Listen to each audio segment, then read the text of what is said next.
All right, welcome, commissioners, to our informal work session. Our informal meeting of the Sandusky City Commissioners. Ms. Crester, I'll ask you to call the roll. Mr. Poole? Present. Mr. Harris? Here. Mr. Murray? Here. Mr. Brady? Here. Ms. Swine? Mr. Meinzer? And Mr. Waddington? Here. Sounds like someone just joined us. Would that be you, Mr. Meinzer? It's Michelle Reed or Perhaps not. Mr. Haber, do we need a motion to excuse our two commissioners that we don't have on with us yet? It wouldn't hurt to do one, although this isn't a regular scheduled meeting anyways, but it wouldn't hurt. Okay. So Is there a second to that? Second. Motion and a second. There's no objection. That motion is approved, and hearing no objection, that motion is approved to excuse both Commissioner Twine and Commissioner Meinzer. Mr. Wurpser, we will turn to you, our city manager, for an update on the city's budget and organizational structure as it relates to COVID-19. Thank you, Commissioner Brady, all commissioners. I know we have some staff here, and I'm going to be turning it over to Michelle in a minute to talk about the details of the budget, but I'll suffice it to say that our projections of the budget starting to, in May, take a deep dive based on the impacts of COVID-19 have come in. We did have a really strong first quarter and even through April, which should help us, but will not be enough to overcome what we know is going to be almost a fall off of a cliff based on the closure of the economy. But it does show that the projections that we created for this year were on target. And that is frustrating on some level because we know it was going to be a record year and everyone was anticipating things like the reopening of the pier and Shoreline Drive, as well as Cedar Point's 150th. But we'll do what we can. This was all out of our control. And I will say I've been very proud of everyone involved on the city staff in putting together what have been, a really difficult set of recommendations for cost-saving measures, particularly Michelle as the finance director, Trevor as law director, assistant city manager, and police chief Orzak, as well as Leslie Messenberg from my office and Connie Nicholson in HR. And then finally, every director and then the staff through and through the city did their best to identify savings that wouldn't impact staffing levels by delaying projects, by delaying travel, training, everything that could possibly be cut. And we know that we have identified well over $3 million in savings. And as Michelle gets into what we've experienced through May, I think that is the most impressive thing so far is just how much lower our revenue, even on short notice. If you think about it, we didn't have our first closure by the state until I want to say March 16th was the day they let us know that the restaurants would be closing. We're well over $1.5 million under expenses from this same time last year, which I think is a demonstration of the commitment that staff has shown to lowering our costs. But we also know, based on the projections that we've already shared with the commission, that at $3.1 million, even if we look to deficit spend this year and next year, which has been discussed by this city commission as well as the finance commission, and fortunately we headed into this with a very strong cash reserve for a city of our size of over 20%. And if we look to deficit spend about $2 million this year, or with an additional $2 million next year, one that would almost fully exhaust our reserves over this 2-year period, and we think that we're going to need it. But two, it only gets us to the lowest level of the losses that we would expect this year, and that's only after we've cut approximately 18 positions from our full-time staffing levels, which have been accomplished through some really difficult decisions to make some layoffs that touch nearly every department, as well as eliminating positions that were not yet vested into the city's union and AFSCME, and then through some planned attrition. And most of that attrition is either taking place or we know is going to be taking place based on retirements pending throughout the year. There will not be a tremendous amount of savings on the loss of those positions in this year's budget. And that is because when you do layoffs or termination of positions, we're responsible for the unemployment drawn down. We are hopeful that some of those that lost their positions will be able to find other employment relatively quickly, but we are responsible for 50% of those unemployment payments. And we do know that there's a longer period of unemployment planned for many of these folks, or those who are retiring from the city had vested in some rights that they had in payouts. And so once you account for those, that being said, we know we're in a really difficult spot heading into next year as well, and that those savings will be more fully realized in next year's budget, and that's going to be critically important too. So we did eliminate those positions. I'm going to turn it over for now for Michelle to give a little bit more detailed information on the budget, and then we can talk about how we intend to provide the best services that we can under the new conditions that we face, and the resources that staff have put to use for projects and materials, et cetera, to do their jobs. But with that, I'll turn it over to Michelle to give an update on a detailed budget through 2020 at this point. Good evening, everyone. This is Michelle. Through you, Commissioner. Eric gave a lot of the detail of what we had. I did send out an email late this afternoon, just kind of to brief everybody of where we're at. This is the first month that we're seeing a decline in our income tax receipts, which we expected, not only because of loss of employment in the area, but also obviously because of the delayed extension of July 15th to file income taxes. So this month we saw a decline of 35% of our income tax receipts compared to the same time period in 2019 in May. Across the board, Rita, they saw a 30.4% decrease across the board. So we were a little bit higher, and we expected that with our tourism industry not happening at the moment. And also, like I said, the delay in the filing is going to just delay some of these dollars. Hopefully that we will still be collecting them. It's just a delay in the timing. But when you look at 2019 versus 2020 for income tax receipts, we're showing year to date, at this point through the middle of May, we're down $282,000 in income tax receipts. A lot of our other revenue is kind of holding its own. At this point, emission tax is still up, only because of a reconciliation that Cedar Point gave us in January of this year. Lodging tax, we don't expect to see much there for the rest of this month, and until obviously there's more activity and tourism going on in the area. If you look at everything that we collected so far in May in the general fund compared to where we were at last year, we're at $7.2 million.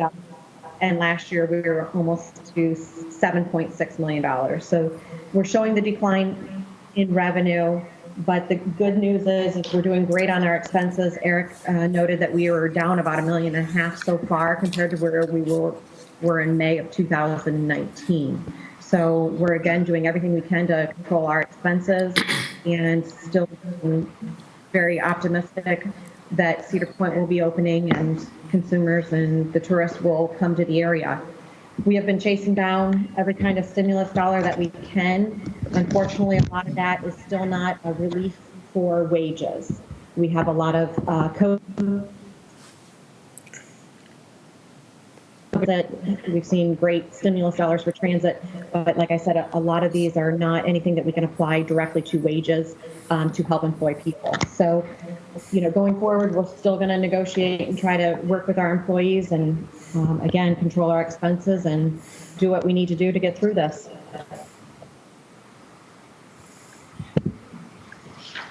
If anyone has any questions on anything specifically that I sent out or anything that we want to go over, feel free. I'm sitting at my computer, so I've got a lot of knowledge here in front of me.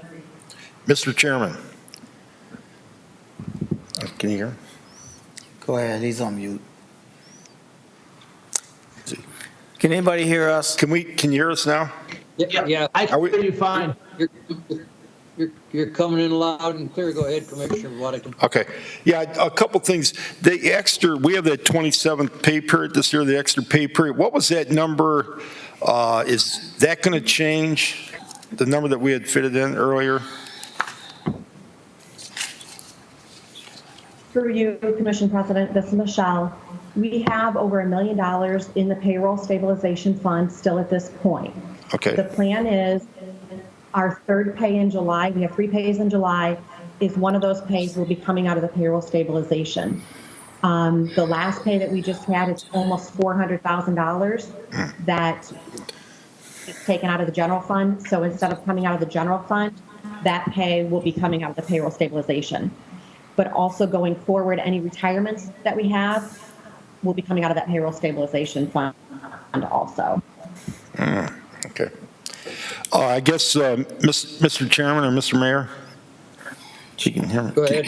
Okay, can you hear me? Yeah, I was just wondering, are we continuously, I hope we are still meeting with the unions, because I know it's a union contract year. I don't want to know what's going on negotiation-wise, but we are still meeting with them or their representatives? Through the Let the city manager answer that question. Okay. Through the Commission President to Commissioner Waddington, we're in very active and productive conversations with all 3 unions. We don't have anything to report on that yet, but we're certainly not going to stop talking to them and looking for creative solutions that will help us to achieve more savings while also maintaining services. One thing that I would say in addition to that is in addition to the full-time staff that we've reduced from the city's payroll, we've also cut nearly every seasonal position that wasn't an absolutely necessary seasonal position because we didn't have a full-time person that could do it. So we're doing everything that we can to provide basic services, but we're doing that at a time of year, which is spring, where we know that there are a lot of things, whether it's the potholes that show up after the winter, or it's the grass and the weeds that finally start sprouting. You know, we're doing everything we can to provide services, but we know that there's going to be an impact on services already just by the fact that not only are we working with fewer full-time employees, but the biggest impact to direct services to this point is working without all of those seasonal employees as well. And so we're going to keep talking to the unions. We're going to keep doing everything that we can, but we're already up against it on some level with the lower staffing levels. And we know that over the next month or two, you know, we're gonna have a really difficult time maintaining everything that we want to do. But we've made an effort, and Director Klein and Superintendent Cromer and many others who provide those services have really taken the mentality that we're not going to get out of any business. We're not going to stop doing anything that the city does, but we're going to have to do less of a lot of what the city does in order to make sure that we can continue to provide basic services throughout the city. Thank you. Michelle, this is Dick. Our income tax revenue may not be quite as bad as it already looks, although it will probably get worse. But isn't that one of the reasons for that is the result of the delayed reporting to July 15th? Some businesses are taking advantage of not sending us money until literally the middle of summer. Is that not correct? Yes, Mr. President. So with the deadline extended until July 15th, all the money that Rita collects in July, we will not receive until August. So August should be the month of where we see our final numbers coming in for the year. Okay. Okay. Commissioners, additional questions for the city manager or the finance director? Mr. Chairman. Commissioner Murray. So I really want to applaud staff for the actions taken to date to trim our expenses and to make the cuts that we've made. I'm looking at this, guessing that if the worst case comes to pass and Cedar Point is unable to open this year, that we are still looking at something, including, let's say we spend down $2 million from the reserves. And I have another question about the reserves in just a minute, but assuming that we do all of that, it looks to me as though we're still somewhere on the order of $4 million short. Just thinking that looks like the gap that has to be filled. And I'm wondering if you've been able to develop any thoughts in terms of and I don't need them now, but I think that we need to be considering these dire cuts soon. How far back do we cut, and to be able to get by with just $2 million used up in the reserve? And do you have an idea? Is that 60 people? Does it include one of the fire stations? I think it has to. What's your thought in terms of when you would be able to advise us in terms of how deep those cuts have to be? Through the commission president to commission vice president Murray, we've begun to lay out those plans. Currently we are in those active conversations with the unions to identify whether there are any additional savings that can be achieved to the budget there. And then in addition to that, we're taking a look at as many other options. What is an eventual stimulus package that does allow us to provide some revenue relief? Or in addition to that, I know Michelle's taking an active look at whether we have options of financing out on a longer term, some of the things that we discussed at your last commission or our previous commission meeting as it related to Route 6 or resurfacing, and sort of taking things that would have been paid for completely this year and spreading those out over, say, a 5-year period without impacting our ability over the long term to provide those services. So what we're doing is right now is looking at those shorter term savings incentives and continuing to advocate to the extent possible to bring in some revenue relief from sources outside of the city. But while we're doing that, we're hopeful that we'll have more information over the next several weeks as to whether we're facing the worst case scenario or not. Our hope is that, I believe the governor alluded to amusement parks in his remarks on Friday of last week. We're very hopeful that over the next 2 weeks, we will know for sure whether or not there is going to be a plan, and we know that plan, even if Cedar Point is able to open or that most of our businesses are able to get back online this year, that they're going to be doing so, as you've said, Commissioner Murray, later and with restrictions. And so we know that even those things opening isn't going to mean that there's going to be no impact on the budget once they get open. But our hope, in order to prevent those deepest of cuts, is to use those interim steps as a way to get us through the next several weeks and then make the difficult decisions, which we are beginning to outline but don't have a plan in place now. We'd probably be ready to make a plan and maybe know a little bit more at the next one of these, because I know we're planning on doing those at the off-commission meetings. So we're not there yet as to know exactly how deep we'd have to go to get to 4 to 6 million. I think partially that is because we've cut to where we're at, and we know that we have hopefully another $1 million to $2 million in savings that we can get through some of those other things that I just mentioned. And we're very hopeful to not have to take those next steps because that measure will be so drastic. That being said, we're not going to be Pollyannish and just hope that we don't have to make them. I think once we get through those next first steps, we'll look really deeply at how deep those have to go, whether there are more administrative savings and then at each union, and what service we can continue to provide at the most essential level. But, I don't want to understate just how devastating, if we think service levels are being impacted by the 18 positions we've lost, if we have to go deeper than this, it will be very difficult to come up with any plan that allows us to continue essential services without it, being dramatically impacted, to your point. Whether or not yet that requires the closure of a fire station or any type of city facility, I have no idea, but it's not.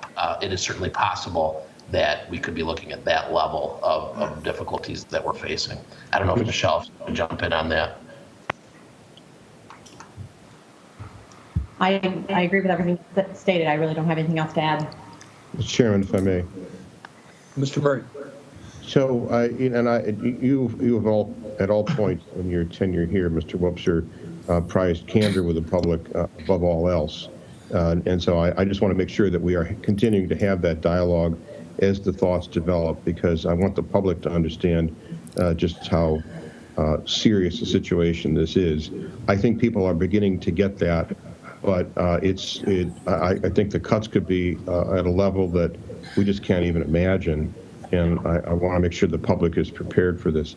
The other thing that I'd like to ask Ms. Reeder to consider, you don't have to provide an answer now, but the budget, the reserve, always rises and falls because of the cyclical nature of our incomes, and obviously with the seasonal nature of obviously the emissions tax and the lodging tax not being there.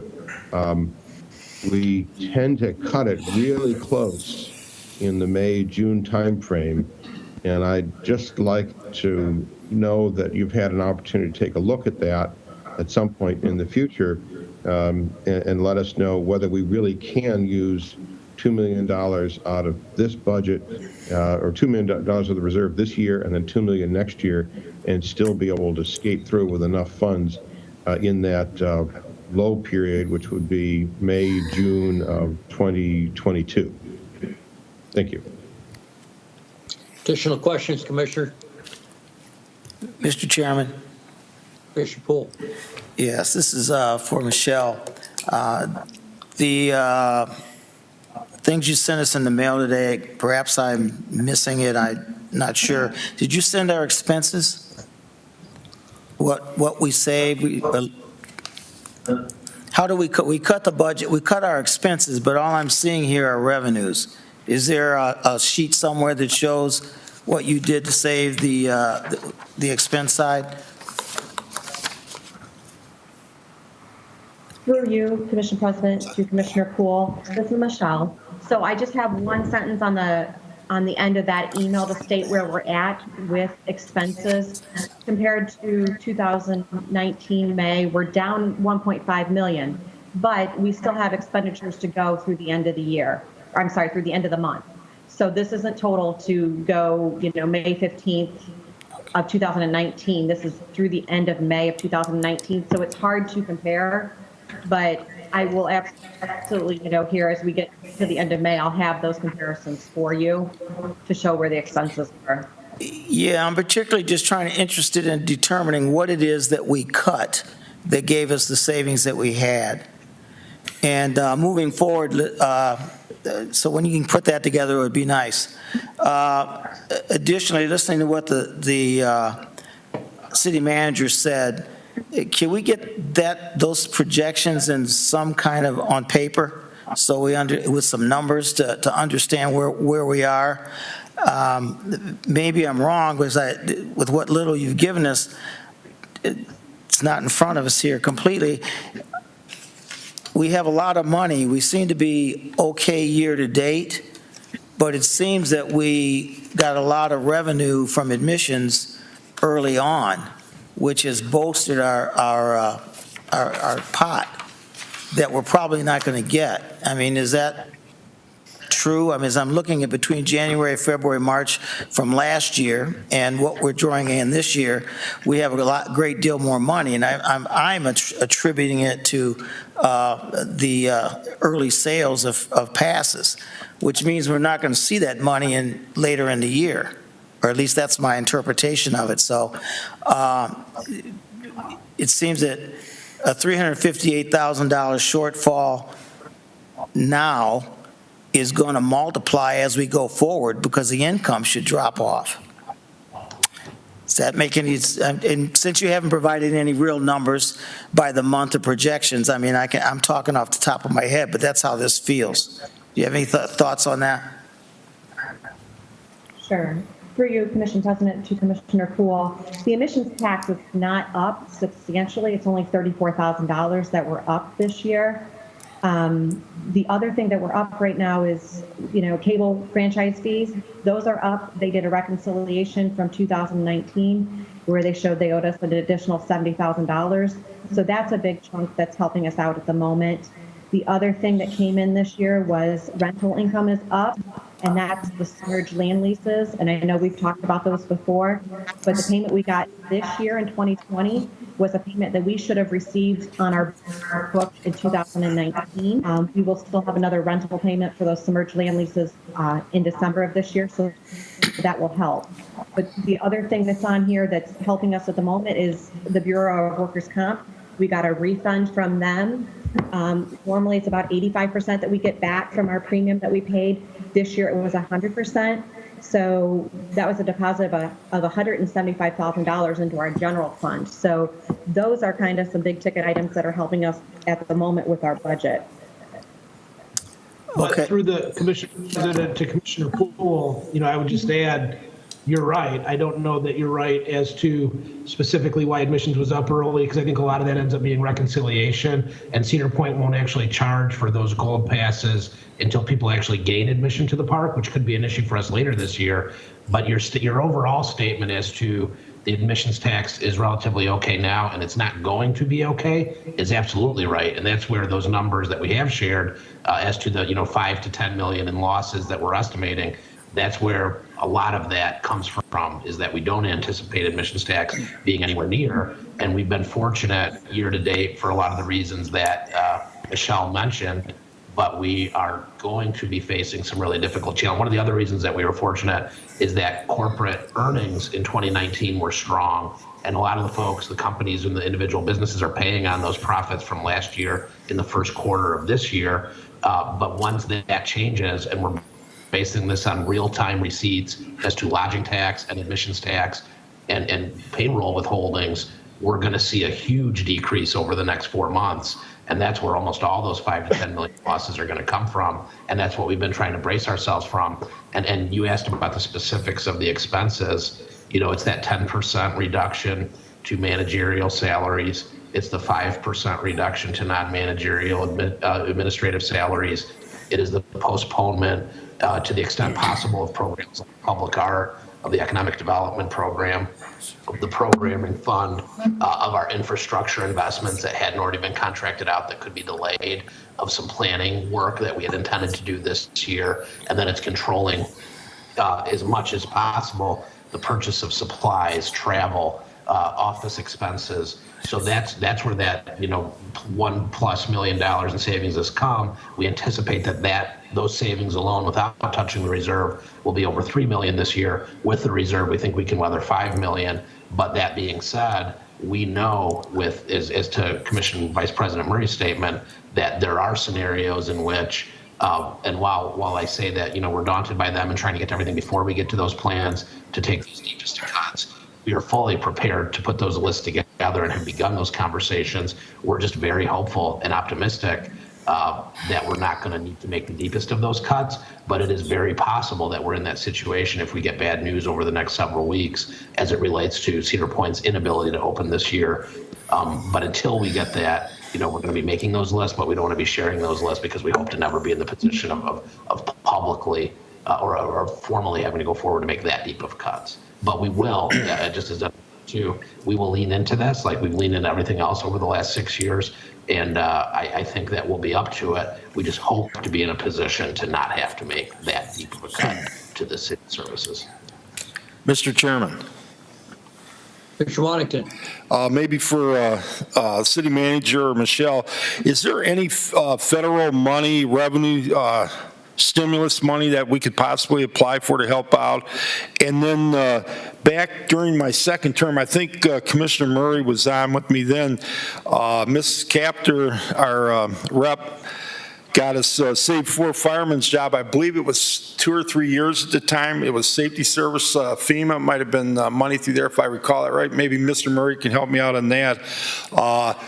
And we ended up losing the 4 firemen. But right now, if we're on the edge, I would like to look under every rock, for any type of monies. I know going to the state's probably not going to work out, but maybe some federal stimulus money. We could get some of that, or at least look into it.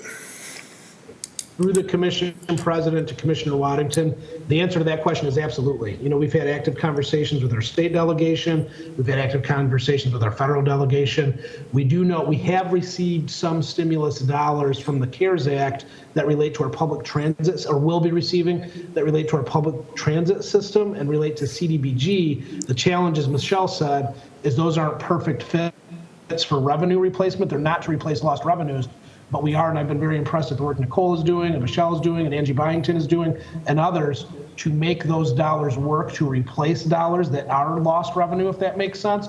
We don't know to the extent that we'll be able to actually cut general fund expenses by using those, but we think there will be value there. We also know our fire department is looking very closely at what savings they can achieve that may provide savings in an EMS fund that ultimately could provide savings to the general fund. So we're going to be as creative as the law allows us to be in finding those other revenue sources. And we're doing as much advocacy as we can to talk to those outside partners as to how we can bring in more revenue. And so we are hopeful. I do think that there will be more revenue from what I'm hearing. Will it be enough to stave off further cuts? I doubt, but it'll be enough that those cuts shouldn't be as deep as they, as a worst case scenario. Thank you. Additional questions, Commissioners? Mr. Chairman? Mr. Chairman? That be Mr. Meinzer there? Yeah, Mike.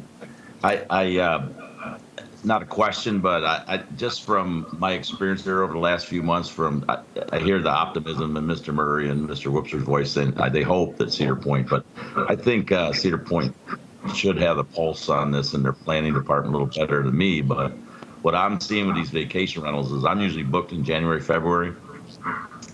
Everybody is canceling now into August. And when I talk to them, there's one of two factors. It's one, they've lost their jobs and they can't take their families on vacation this year. And two, even if Cedar Point's open, they're not willing to expose their families to any harm or any illness. So I think that, the grants and the stimulus is probably the better way to start looking at this thing. I'm being a little pessimistic about the Sports Force, Kalahari, Cedar Point, these type places opening up and bringing tourists into town. I'm getting a really bad feeling at this point right now. I just wanted to make that statement. So, I'm hopeful as well, but I'm not very optimistic right now. Additional questions, Commissioners? Mr. Chairman? Commissioner Poole? Commissioner Meinzer's experience represents something that's close to real data about what we can kind of project on. Looking forward, we're already into May, and we need to start talking about what these cuts are going to be. In other words, first of all, financial planning, this workshop should be about numbers that have not been presented. So hopefully very, very shortly, we're going to see what these projections are that you think we're going to have and what the cuts are going to be. That's really what we need to be deciding here. It's pretty, I'm like Commissioner Meinzer, I call it more realistic than pessimistic. The money's not going to be there. And we don't want to continue spending money as we have and then end up 2 months from now and drop off a cliff and have to close a fire station. We need to start talking about now about what services are the most important to this community going forward in the short and the long term, and how we're going to be certain that in August, if Cedar Point doesn't turn into something good for us, we're going to keep the city moving. The concept of continuing to spend money, and I realize that we've had some reductions in expenses. I don't know what they are because it hasn't been presented to us, but we need to see how deep are we able to cut. And I'm glad that you're looking at things. We need to see on paper what you're looking at in terms of potential revenue and cuts going down the road. And we need to do this very, very soon. It's already May. We're 6 months into the year and falling behind. Commissioner, go ahead, City Manager. Through the Commission President to Commissioner Poole, I'm a little confused as to the idea that we haven't shared numbers. I think those numbers of between 5 million and 10 million were based on real data that we had looked at and compared to benchmarked with other communities facing similar situations. And that 3.1 million in expenses that we've reduced is very real. So, I don't know if it's like a line item list that you guys are looking for, but we're looking at, we can save up to 5 million this year with savings already achieved by deficit spending up to 2 million, and those 3.1 million in reductions, which are a combination of those factors that I just said. So if there's a higher level of detail as to what's been done that the commission needs, we can look at providing that, but I actually do feel we've shared that at least on a few occasions with this commission. And then secondarily, I would say absolutely as to the planning. And I don't want to, in stating that we're hopeful to not have to make the deepest of cuts, I just want to be very clear. We are prepared to make those cuts. We've already begun the planning of what some of that could look like. and we could share that with you as soon as at our next meeting. But I would say I have not heard any real information from any other nearby local government yet that's taken nearly as many. And obviously, we're facing more potential threats due to the Cedar Point situation, but whether it's in Erie County or any surrounding county, I don't think anybody's taken more steps than we have to control expenses or to look at other options. And so, I stand we've done to date. We're not going to get caught off guard by this. We've been a step ahead of everybody else to date, and we'll continue to provide that information to the commission so you can guide us in those decisions. But I can assure you that planning is happening, and we'll be happy to get something in front of you as soon as the next meeting like this, so you can weigh in on what some of those choices are for all of us. Mr. Chairman, to the city manager, we have collected 29% of our 2020 revenue budget as of May 15th. That's what's been presented to us. What does that mean in terms of us planning for the future? So through the commission president to Commissioner Poole, and Michelle can probably provide a more detailed answer to me, I think you have to compare where we're normally at this date as to the percentage of the budget that we've collected, as well as the expenditures related to the budget from this year as compared to last year, and then look at where that puts us. But 29% of our revenue to this point of the year does not put us dramatically down from where we were last year. Our challenge, as you and I have discussed, at least on one occasion already, even tonight, is that the bulk of our revenue every year is collected over what's begun now and will take place over the next 6 months, and we can't bank on that revenue coming in. But with that, Michelle, if you want to provide more detail, please go forward. Hang on a second. You don't have to provide more detail. The point I'm making here is this statement doesn't mean a whole lot for planning, because what we collected already, if it's not compared by month, you say we're up in admissions. Well, they haven't admitted anybody, or we're even in admissions. The point I'm making is you haven't given enough information to make any decision about where we are or where we're going. My question is, what do you plan to cut? You said that you've been planning on it. You can share it at the next meeting. If you've already planned on it, please just send it to me tomorrow morning. If it's already been done, that's fine. That's the details I want. I'd like to feel comfortable telling the public what they can expect from us, that we have actually looked at this seriously, and we know, or to the degree that we can know, what we've done to prepare for the future. That's really all it is. Are you going to close the fire station if we hit X amount of dollars short? Or what are we going to do first, second, third? Which departments are going, which services are they not going to get? At what point as our monies begin to fall off? That's the planning, that's the detail that I'm looking for. If you don't have it, that's fine. I'm one commissioner. That's how I do budgeting. How much money are you going to have? What do you plan to spend it on? What's most important to spend it on? Thank you. Additional questions, commissioners? I would like us all to realize that I am one of these people that believe that Cedar Point's going to get open, Sports Force is going to get open, and we're going to return to what's going to be a new normal. But what I will caution you about is that even if and when that happens, it will be a fraction of what we have projected for revenue. If we get 50% of a season out of Cedar Fair, I think you can count on about 20% of that 50% returning to us in revenue. So the moment that the governor allows this to happen and Cedar Fair opens their parks, their park and restaurants open and bars start business again, none of us will start chest bumping, because we should all realize that this is going to be a very difficult road to hoe. Not just this year, but next year also. And I as Commissioner Murray reiterated early in this meeting, I commend staff for their belt tightening that they provided so far. I believe that it's prudent to do.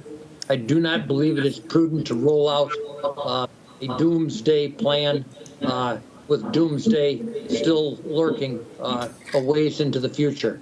it's good enough for me to know that staff is beginning to pull a plan together that will entail deeper cuts, more significant cuts. And when we believe and when staff believes those are warranted, I think that they're ready and prepared to put them into place. There are no any other additional questions, Commissioner? Mr. Chairman, I submit that, Mr. Poole? yeah, I submit that we as a commission are supposed to know what these cuts are going to be before they all of a sudden happen to us. I would suggest that we've had a commission work session in which we've come away with the fact that, conclusion that this is going to be difficult. That's not quite enough, I don't think, but it is what you folks are satisfied with.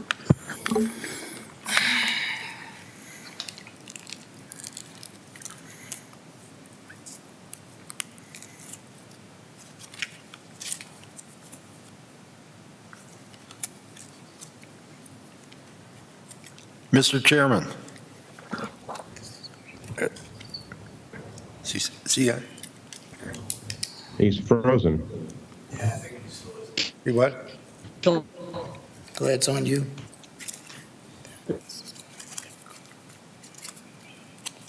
Is he off or? I'd go ahead, Dave. I think Dick's frozen. Okay. I was going to suggest that maybe do this again next month, like 6 o'clock, June 15th, kind of in the middle of our meetings. Just like another update. That's like a month out again. Another snapshot between the commission meetings. If anybody's okay with that. Through the commission president to Commissioner Waddington, staff welcomes that. You know, I think today our goal was to let you know that we've already made these $3+ million worth of cuts to the budget so that we could be in a position to see what's going to happen with the reopening of the economy, which we know began in earnest just this past weekend, and that there are already steps being outlined to continue the reopening of the economy.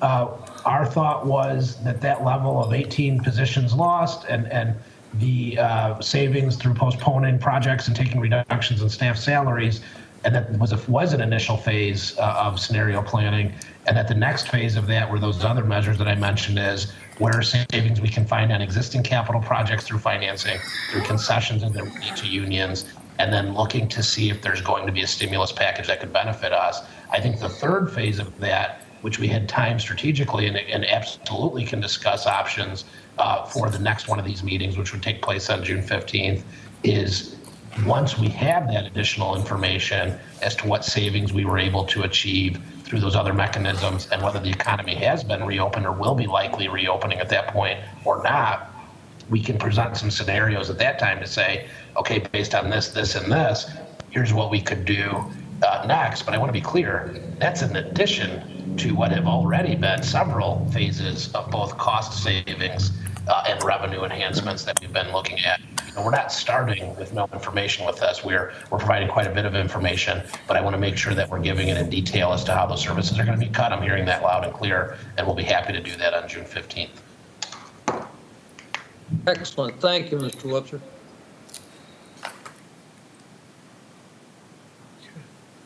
Any other business, gentlemen?